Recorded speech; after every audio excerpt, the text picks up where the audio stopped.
Everybody, welcome back to the Obvious Choice podcast. We are back to recording with Riverside, hoping that the audio quality is going to be a little bit better. And today we're going to be talking about niche. Now, before you turn off immediately, because everybody's heard a conversation about, oh, you've got to find your niche every a million fucking times. I urge you to stay on because I'm actually going to talk to you about kind of where it matters and where it doesn't matter. And I actually think that it matters much less in terms of marketing than what often you hear. I think more so what matters is how it helps you define your vision of what you do and what you don't do, simply because there's just too many things that you could possibly do. So don't turn off the second that you hear the word finding your niche. If you did go on here, and Amber will have to make sure that we name it something different to trick people into listening, because we all know that you don't want to hear the same thing that you've heard in the beginning of every single business book 10,000 times. Once again, on a podcast, that's not why you showed up here. You showed up here to hear about how Ren got hacked and got his Facebook account back. But I do hope that this is going to be a bit of a fresh vibe and give you a bit more of an idea of like where it matters and where it doesn't matter. And also, I mean, I don't know you. You're welcome to say hi to me if you want, but I don't know you. But I'd be willing to guess that even though you've heard this advice about 10,000 times, you've never done it. So I don't know, maybe it's worth doing something about. Just saying. But first, before we get into that, when I logged on to Facebook the other day, and your name wasn't your name. It was I don't have it anymore. It was some Vietnamese guy's name. Do you remember what the name was of your account? I think it was Nguyen Thai Ngoc. Okay, so Mr. Nguyen Thai Ngoc, which is your new name, by the way. Pretty much. What the heck happened? First of all, can that be like my first three names and my last name still be Tuk Tuk? Nguyen Thai Ngoc Tuk Tuk? It well, feels my right. MC name is MC Tuk Tuk. All right. Well, I shouldn't confuse the two things. So here's what happened, Jonathan. Now, I woke up on April Fool's Day to a message, a voicemail from American Express saying we have had some charges levied against you that we feel are fraudulent. We just want to make sure that it was not you spending $1,000 on Facebook ads, to which I promptly replied to American Express, called them back. Nope, wasn't me. I said, Facebook ads, you say?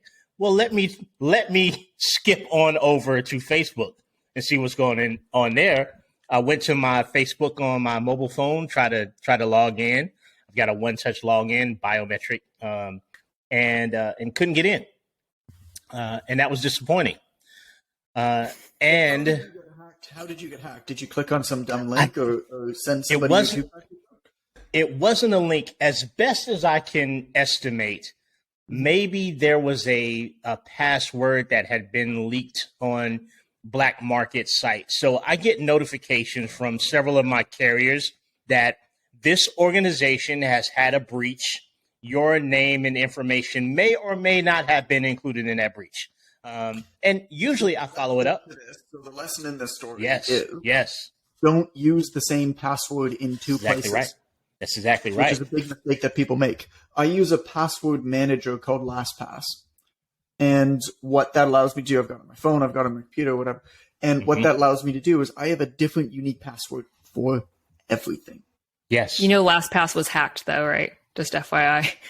Yeah. So you might want to update that. I'm going to go against the advice that I just gave. Yeah, I'm going to go against the advice that I just gave. And that was going to be one of my brief lessons here, that because I wanted to give some actionable tips to prevent it, right? In addition to telling the story as briefly as possible. $1,000 on Facebook ads? No, I did not, John. Nguyen Thai Net Tuk Tuk spent $1,000. Get the damn story straight. First of all, you're not a great listener, John.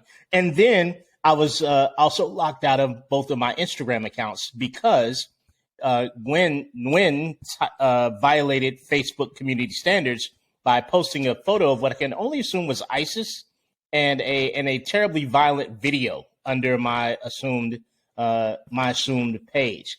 So another tip. We get tip time again. I highly suggest that you disassociate your Facebook from your Instagram if you're running both platforms. I know it's convenient, one post to the other, But if an incident happens, you're not isolated to that particular social media platform because Meta as a whole will block anything else associated with Meta.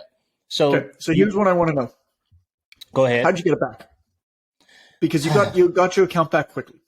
Yeah, I got it back within a day. First of all, I had two-party verification systems. So one thing went to my phone, and one thing went to an email.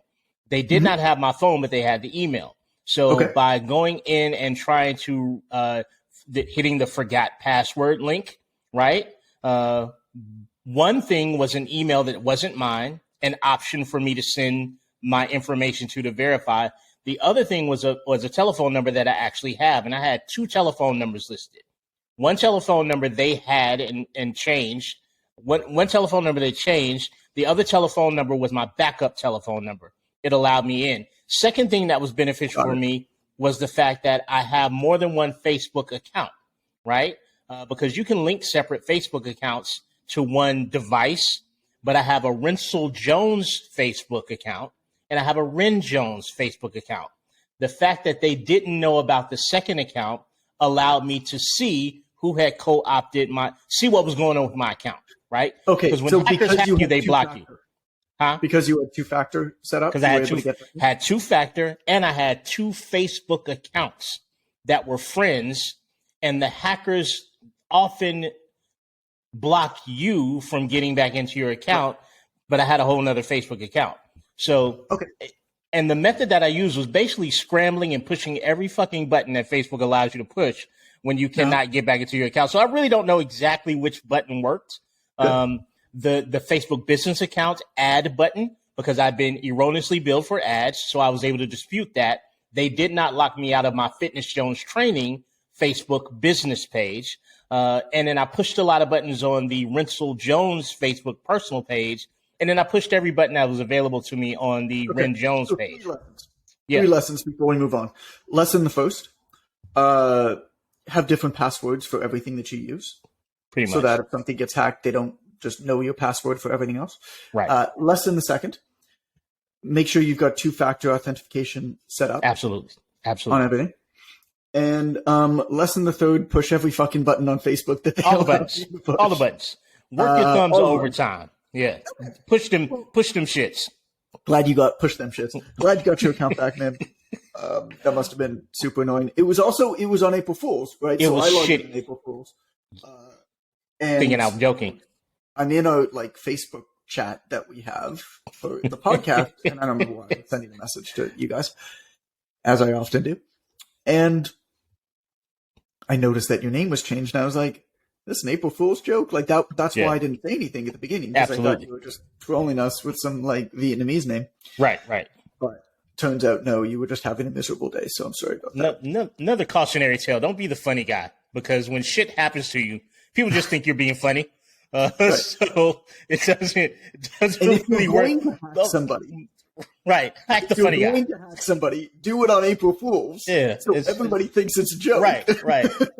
I think Samuel L. Jackson would say, "Find a funny motherfucker to hack. If you're gonna hack somebody, hack that funny motherfucker." And then he would say something about snakes on the plane. I'm sorry, Jonathan. I digress. Okay, let's get into it. Let's get into the value. I like that value, John. We ain't had no value on this. Do you realize we've had no value on this version of the podcast? I haven't had any value. I was trying to figure out what was missing. There was value. Let's do some value today, man. So here's what I think. I think that the smaller market you begin with, the better. And I actually don't think that there's a limit to that. Mm-hmm. I think that the general rule and the general advice that I would give to almost everybody, it's interesting because I'm having a lot of back and forth conversations with this literary agent about what direction to take the Obvious Choice book. And I won't spoil it. Also, we're not set on it, but it's actually, we're probably going to go broader we're definitely going broader in fitness and health, but maybe even broader than coaching, because the concept is so widely applicable to everything. The idea of being the obvious choice, the idea of building a business based on curious, confident skepticism is is so much wider than an inventory sell on it. And I think in large part, the best advice that I would give to anybody is if you are not scared that the market that you're targeting or approaching isn't too small, you should probably go about 3 stages smaller. Be the Bolton Foods guy and show up in one rich neighborhood with a meat truck and knock on doors and sell meat to rich people in that neighborhood. I think that that's actually the best way to do this, and let it organically grow from there, right? Because it will grow from there. But if you start small, you have all of these huge advantages that you don't have if you're big. And I'll get into that in a second. If you start big, you may eventually grow into it, but you don't have any of the advantages of being small. You can always get bigger. It's very hard to get smaller. And so I got a message. It's probably a month ago or so now, but I got a message. Hey, John, here's a podcast I was on in case you get bored. Sent to me by Nick. Nick isn't his real name, which, first of all, Nick, real name Nathan, that's a shitty pitch to get somebody to listen to something. But anyway, he sent me a link to listen. I love that you outed him. Like, just dox him. Damn. Yeah, John's using violence today. Get out there, go door to door, and offer people your meat in rich neighborhoods. And also, F you, Nick. No, I like Nathan. Yeah. Okay, I'm sorry. A podcast episode. It was just a shitty pitch for a podcast. Oh, okay, gotcha. All right, that makes sense. So I clicked the link because Nathan's in the mentorship and stuff, and I try to keep up as much as I can with what people in mentorship are doing. And it's a podcast about financial literacy for independent service professionals for one industry specifically. So this is a industry-specific financial literacy podcast. I mean, talk about a tight market. That podcast that Nathan appeared on can't have more than 50 or 100 listeners per episode. Like there's just no way. But that's precisely the point. Because the show isn't made for a big audience. If the host of that show wanted to be a famous podcaster, it'd be a terrible way for him to achieve that goal. But the host's goal is not to be a podcaster. The host's goal is to use the podcast to get clients. In which case, what he was doing was really, really smart because he has the only podcast that exists for financial literacy for this one industry. And that's one of the first lessons, I think, here is that media to become a famous media person and media to generate clients are just two very different things. So I searched the guy who runs the podcast. We'll call him Ted. I won't out him. But in the week that the past week, so I searched him. In the past week that I searched him, he published 2 episodes of his podcast. He spoke at his industry's biggest online event with a talk titled Get Rid of Money Stress for Good. And he did a live interview in the most active Facebook group for his industry. And the finance industry, I mean, I don't know if you know anybody who works in there, but the finance industry can be a pretty slimy industry. There's almost unlimited scams in the industry. But at the same time, understanding and taking control of your personal finance can be pretty life-changing. And so there's a lot of coaches that are vying for attention in the finance space. Some are gurus, G-U-R-U. Some are gurus, G-O-O-ROO. Yeah, we spell it out on a podcast. Gurus. How are we going to say that one, right? Go-ro. Go-ro. Some are gurus. No gurus. No gurus is good gurus. So how the heck would a client know how to trust? Know who to trust? How the heck would a client know who to trust? Because by definition, somebody hiring a coach has low levels of financial literacy. And so there's no way that they're going to be able to assess quality and expertise in any reasonable way. Mm-hmm. And so the way that TED became the obvious choice in this market is by targeting microscopically small. he's probably cut himself off from 99.7% of the clients, which is perfectly fine. Because for the remaining 0.3% of them, he's the obvious choice. And to these people, there's no other option, and these people are not going to shop around because they can't, because there's no comparison, because Ted has no competition. Don't think, though, that you need to start a podcast to take advantage of this principle. You don't. A podcast is one way. There's another guy, his name's, we'll call him Alex. He's an accountant. And he works specifically with coaches who live in Ontario and sell high-ticket packages and have clients in other countries. So let me say that again. So this guy's an accountant. He works specifically with coaches who sell high-ticket coaching packages, who live in Ontario, but sell to clients who live in other countries. Okay.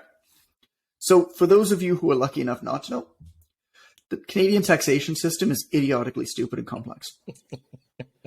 It's cumbersome. As a small business owner, it's impossible to understand. It's expensive to navigate.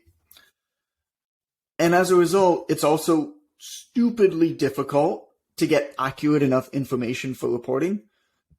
And I'm telling you this as somebody who loves my country. Like, I love Canada. I'm happy to pay the high taxes, but I hate the way that the taxes are administered. Anyway, it's kind of cathartic. I just wanted to get that out. Get it out, John. Other than just, we need tax reform really, really badly. Get it out, buddy. Taxation.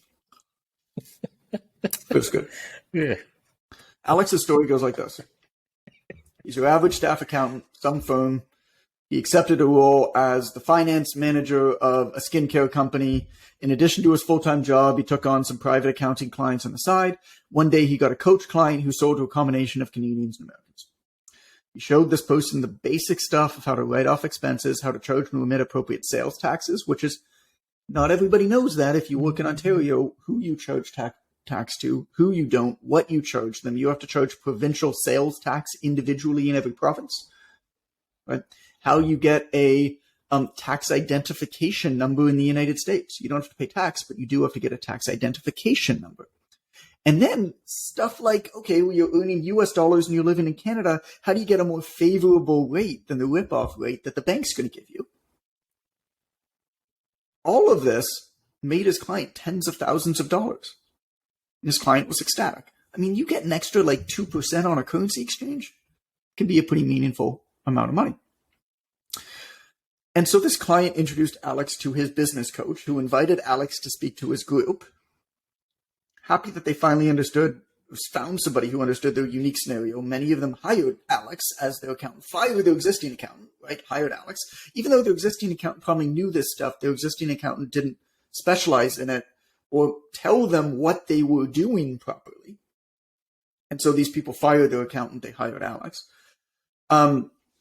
High-ticket coaches in Ontario often know one another. And so Alex kept getting referred. And within 6 months, he had a big enough book of clients that he left his full-time finance manager job. And he set off on his own.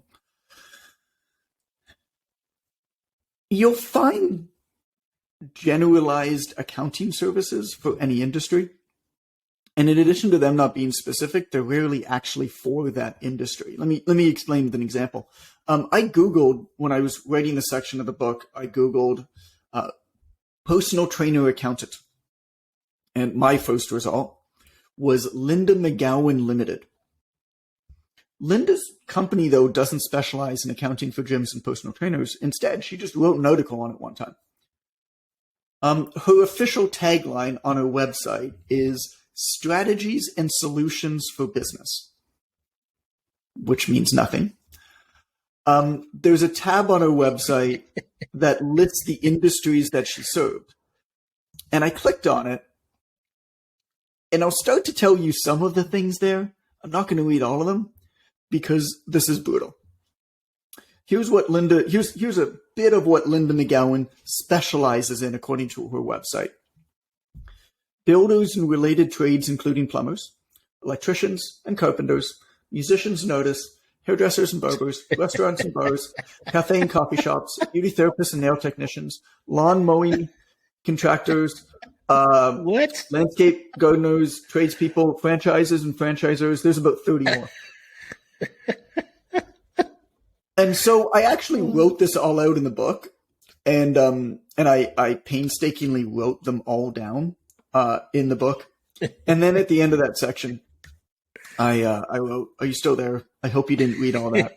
But if you did, I'm sorry, and I want to make it up to you with a joke." So here's the joke. That's how you make it up to people. So Amber, I'm ready. did you It's a know duck that there's joke. this super, super secretive Indian restaurant? It's so secretive that you have to sign a legal agreement before eating there. They call it a non-disclosure agreement. Wow. Like NAN in. NAN. Non's amazing, man. I can Is go it two to- A's or two N's? Joke's Two A's. horrible. Oh, It's two A's. it's Okay. two. Do it. Yeah. So, And that's- I mean, look, this Linda McGowan person, I don't know her. I mean, all the power to her. I'm sure she's doing well. She's clearly invested. She clearly continues to invest a tremendous amount of time and money into both marketing and search engine optimization. And she might be successful. Like, I have no clue. She probably is. But I can guarantee you that it hasn't been easy or quick or cheap for her to be successful. And the reason for that is quite simple. She's trying to be for everybody, and the best way to guarantee that you're for nobody is to try to be for everyone. Now, Alex, on the other hand, runs a thriving accounting business. He doesn't do any marketing. The dude doesn't even have a website. He has a single Google form that when he gets referred somebody, he sends it to you to fill out. His profitability is high. His stress is low. And referrals keep coming in. And so I mentioned at the beginning something a little bit of this. I alluded to this. You'll know you're doing this right when all of your well-intentioned yet misinformed friends and family members give you the unsolicited advice that you need to go broader. Mm-hmm. Ted's business won't ever be in the news, and it won't ever have a big social media following. What Ted is doing is really bad for his ego, but really good for his wallet. The tighter you target, the clearer your vision. And you'll know you've nailed it when you're clear on exactly where you find your clients, who to network with, what to say to appeal to them, how to help them, and what they need, and why they need what you provide. I'll tell you a story that just happened just now. So I just filmed my hot seat for mentorship just before this. And Rhonda was on there, and Rhonda's wonderful. I think she listens to the podcast. So shout out, Rhonda. She's wonderful. Rhonda.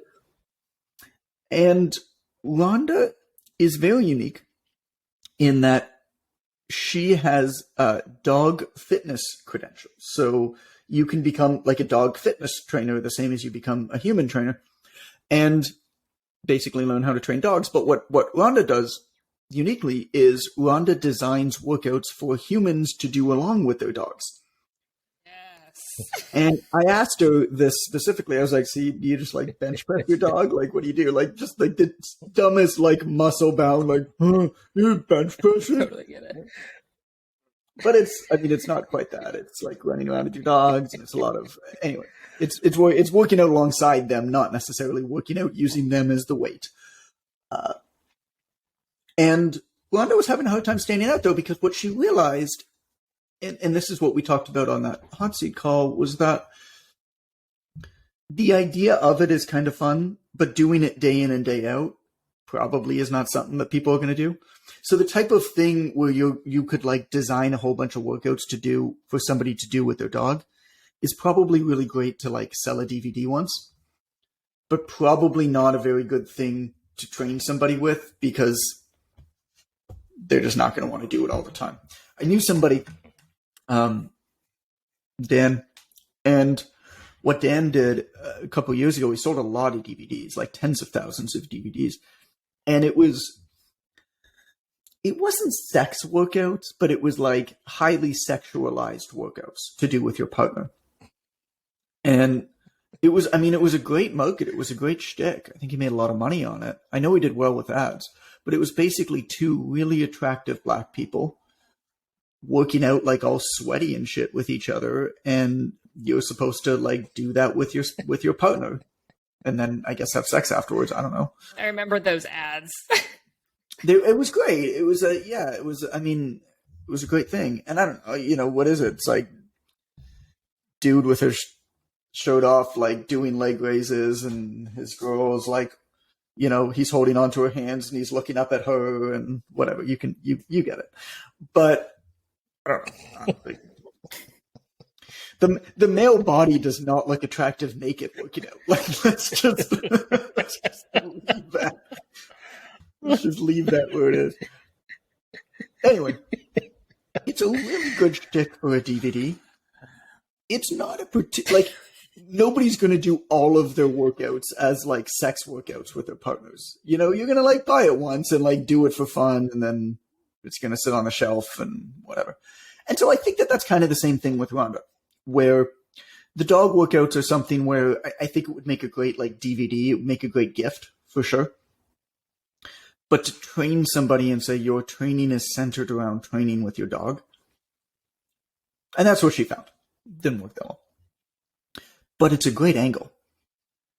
And so what we did is I said, okay, well, like, this is not necessarily how your training's going to go. She's like, yeah, everybody just wants like regular workouts. I was like, that's cool. But like the whole dog thing is like your uncommon commonality is your way to get in, is your way to build this vision with these people.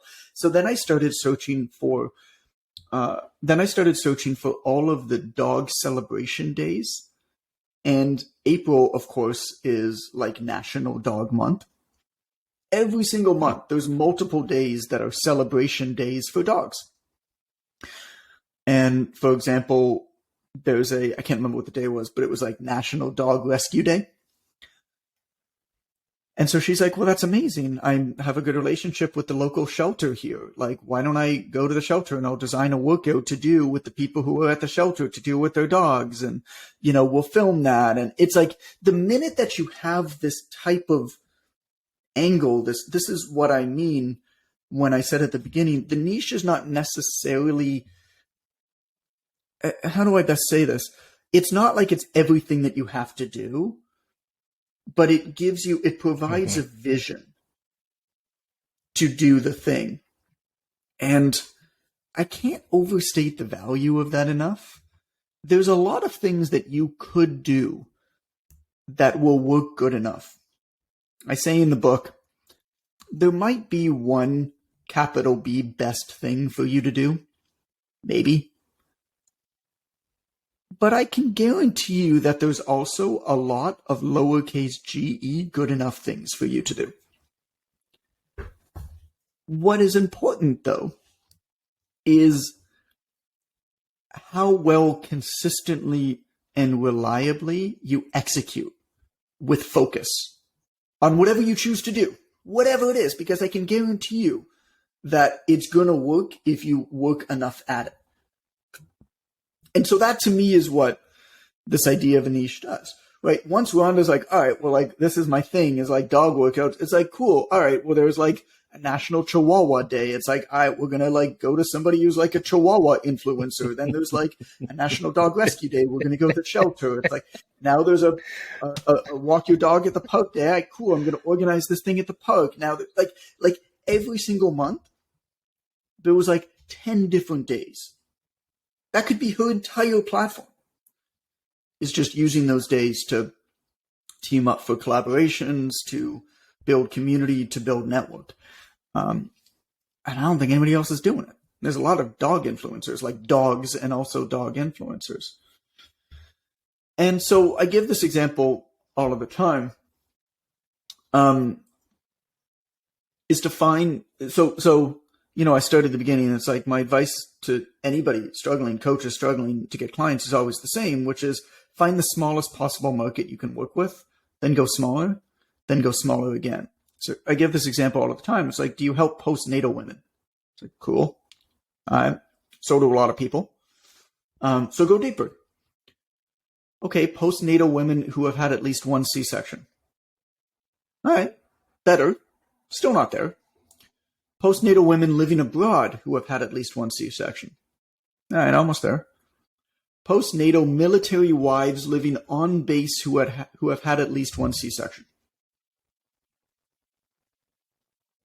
Well, the minute you get that, A, there's enough of them. Like, Amber, you're from a military family. Like,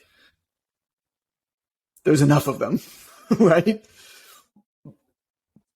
But think about how clear it is now exactly where you go and who you talk to. Right. And how you talk to them. And you wouldn't have had that with any of the other markets. And you can always expand out. But if you start wide, there's no reason for anybody to pay attention to you, and there's no way for you to know where to go and how to invest your marketing time, who to network with, who to build a connection with. You don't need a lot of clients, right? You need a few clients that you're the obvious choice for. And if you specialize in this market, postnatal military wives living on base who have had at least one C-section, like, you wouldn't have any comparison. Mm-hmm. And that's kind of the key, is how do we avoid being commoditized? How do we avoid price shopping? You avoid price shopping by eliminating any kind of comparison. The more rate limiting and the more tiny your market is, the better, because you can always go outside of it. So right now, Ted, remember the guy who hosted the podcast at the beginning, he targets independent professionals from one industry, and it's enough for him. But if what he has grows, he can always expand to a few related industries. And if that grows, he can expand into being a generalized financial guru. Sure, or not. Because just because you can expand doesn't mean you have to. And if you do this right, you won't need to. There's no general right way to do this thing. Some people want to own a business that makes millions. They accept the added complexity. They accept the added stress administration. Other people are happy with a reliably few $100,000 a year. And neither person's right or wrong. I think they're just very different. So just to really nail this in, when I went on Ted's Facebook page, he was promoting the episode that he did with Nathan. Here's the promotional blurb that he wrote for the podcast episode. It was perfect. He said, I wanted to have Nathan come on the show because he's found a high level of professional success without having a big staff. Many believe they need to open multiple locations or have large staff in order to be successful. While there's nothing wrong with these things, if that's what you want, you can absolutely receive the same pay and respect as other professionals, i.e. doctors, while being a one-man show. Nathan and I talk about how you gain fulfillment from your career while building wealth. One of the best takeaways from this interview is how Nathan has a plan in place for replacing his income to work less as he ages. Think about how much Ted knows his people and demonstrated it there. He knows that they want to work for themselves. He knows that they feel like they should have a big staff, but they don't kind of don't want it. He knows that they want to make more money, but also feel like they deserve more professional respect. And he knows that they're concerned that they'll have to continue trading time for money as they age. I would never listen to a generalized podcast about personal finance. But if I worked in his industry and I saw that, you bet your ass I'd listen to it. And I'd be interested to hire him. Because he would so obviously be the obvious choice for what I need. So this is what I mean when I talk about niche. And I know you've heard people tell you so many times, and you just, like, we know straight up in our textbook for the Online Trainer Academy that the second people see the niche section, they just skip it. Or they're just like, yeah, I did this 5 years ago. It's like, yeah, but you didn't do anything with it and it didn't work, so maybe you should pay attention to it. Based off of the answers we get for audits, correct. They do not read that section. What is that? Me. What do you mean? So the students can put in their USP or their niche for feedback. And right. Based on what we get sent in, they're obviously not reading the section. If I hear busy professionals one more time. Or they're like, yeah, I did it. I have my niche. I train women.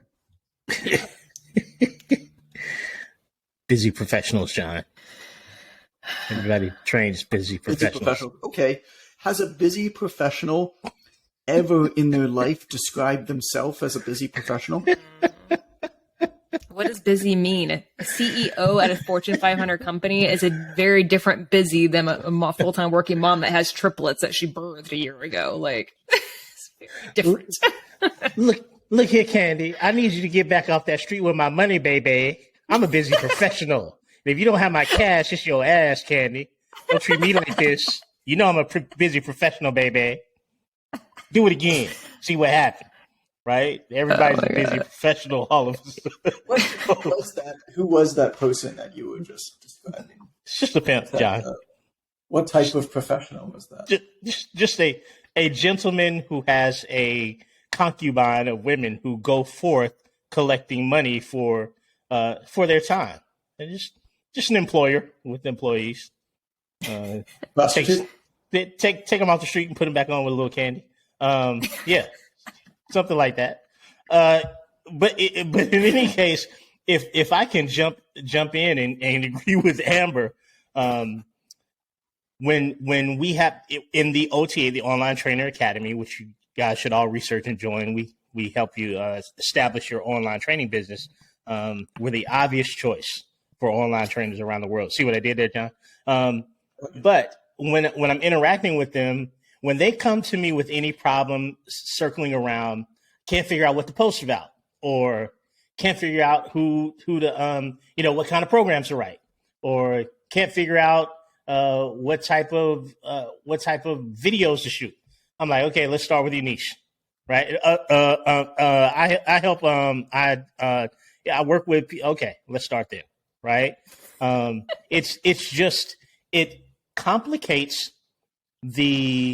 It complicates the direction of your energy in your business when you don't know first kind of who you want to do business with. Like, what, it's you're guessing.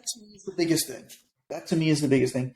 Regardless of whether it's a good niche, bad niche, big niche, small niche, any of those conversations, to me, it's all about focus of your time and energy and where you are in what you should be doing when you sit your butt down in a chair and what you should. Right. And that way you can begin, and this is hard. This is hard for me as well. You can begin to dissociate from vanity metrics because you can begin to look past them. Oh, this post that I made did not do well. It's like, yeah, but I mean, what does that even mean? We all know that it's the lurkers who buy and not the likers anyway. Right. And so I can do stuff to get more likes, but I'd be doing much better to actually talk deeper to the people I want to talk to. And that changes how you rank the value of any type of feedback that you get. That changes how you assess and measure success. And I think that's valuable to do these days because holy crap, man, it's easy to get distracted.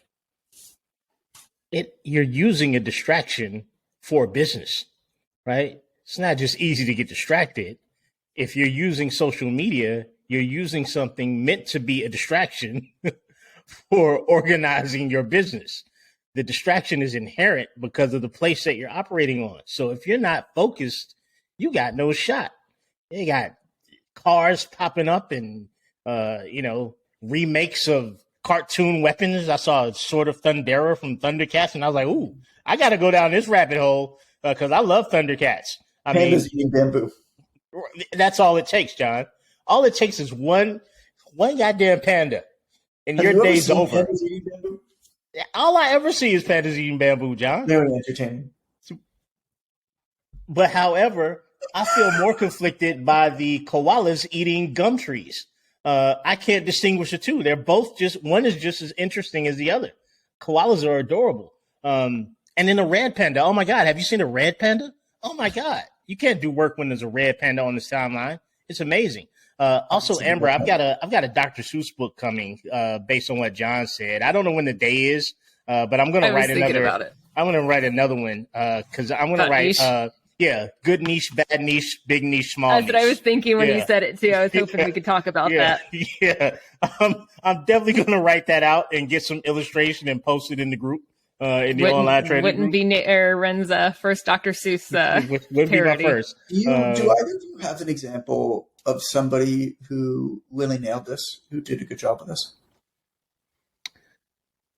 I'd say offhand, and while Amber thinks, Ben from the start, I feel like had a pretty good understanding of his niche. I think that, as you mentioned before on the podcast, I think there was a challenge of how Ben Mudge, cystic fibrosis, particularly children. Yeah, so our friend Ben Mudge, who's a coach, when we met him, he had long blonde hair and he's really jacked guy, really cut. He looked very much like the actor Chris Hemsworth who plays Thor. And Ben played on that in terms of two things. Number one, his physicality, and number two, the fact that he's had cystic fibrosis all of his life. So he dedicated a lot of his content to dressing like Thor and entertaining and educating children, probably vicariously through the kids, their parents, about the importance of managing those symptoms, right? So he would dress like Thor,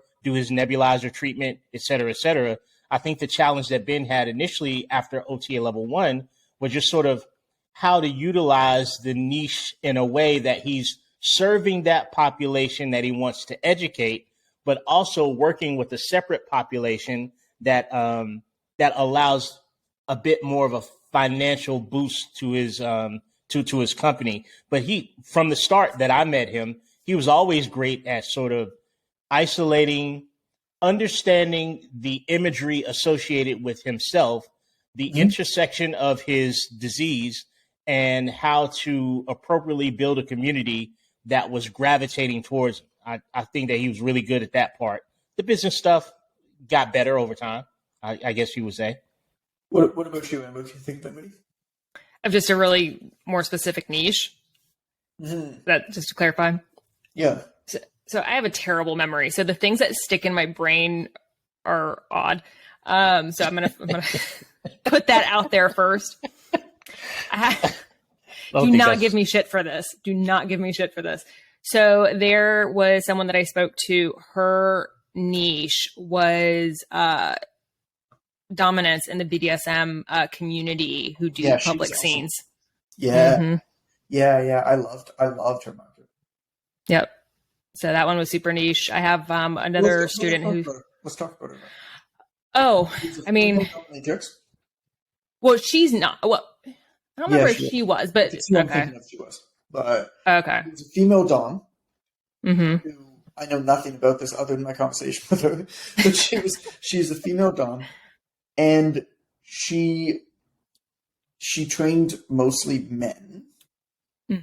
And one of her issues was that she couldn't really see men in person because it could have been potentially dangerous for her like fitness training. Like they expected something else. Yeah, for sure. But she trained men to, I guess, I don't know, show up more in dominatrix things. But her biggest issue was that a lot of what she did had to kind of be behind the scenes. But it was a great market. She was doing really well. Yeah, we might be talking about different people because this person specifically trained males to be fit enough to be dominants, to feel more like confident in like their ability in scenes. So I think we're talking about different people. But that was, certainly unique. Okay. Anybody else? Anything else? I have another one that's in transition right now. She's going from overworked women to specifically working with female veterinarians. It's a little more specific. It's a small-ish community. There's room to be. Yeah, exactly. Find me the underworked ones. Yeah, exactly. What I always come to whenever I hear those types of lines is like, do women describe, like, these are the questions that I always ask people, like, do women describe themselves as overworked women? What do they say about themselves?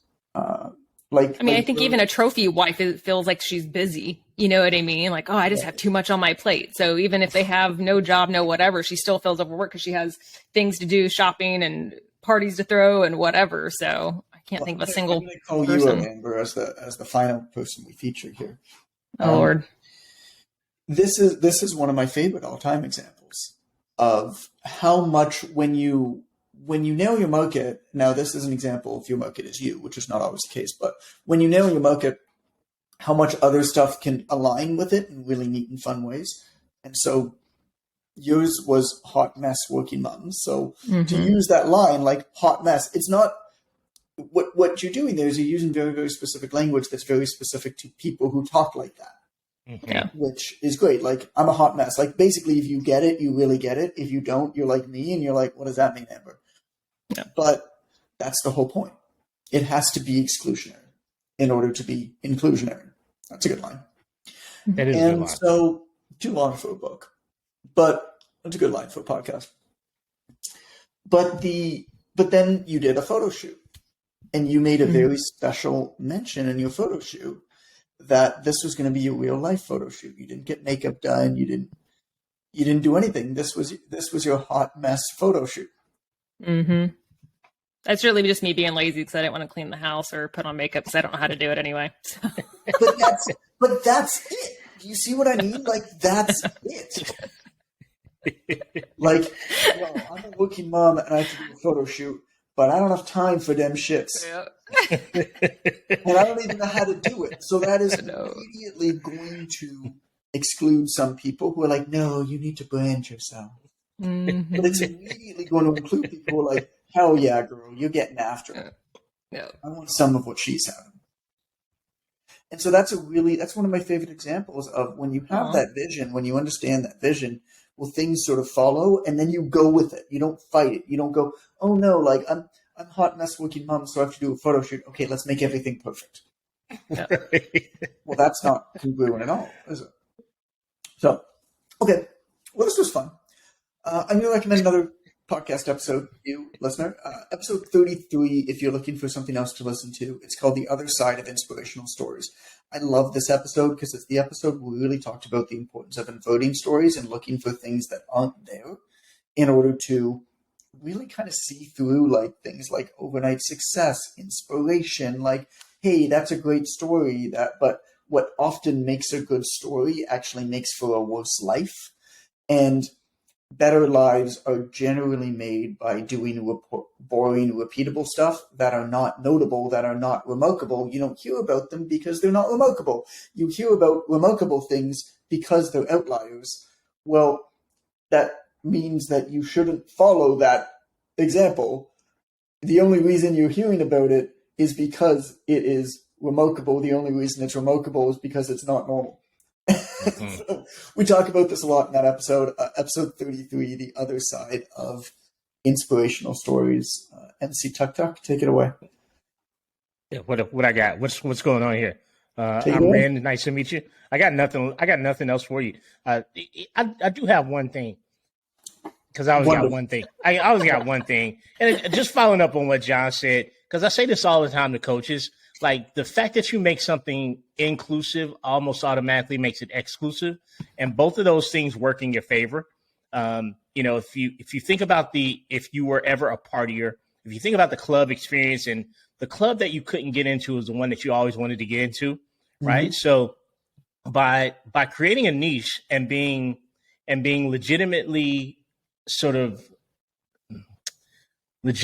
consistent with it, you're invariably going to create situations where people want to get into that club, right? And then you have an option, because I've done this before, because I've worked with some men before, because they look in the club and say, oh, I see you work with women only.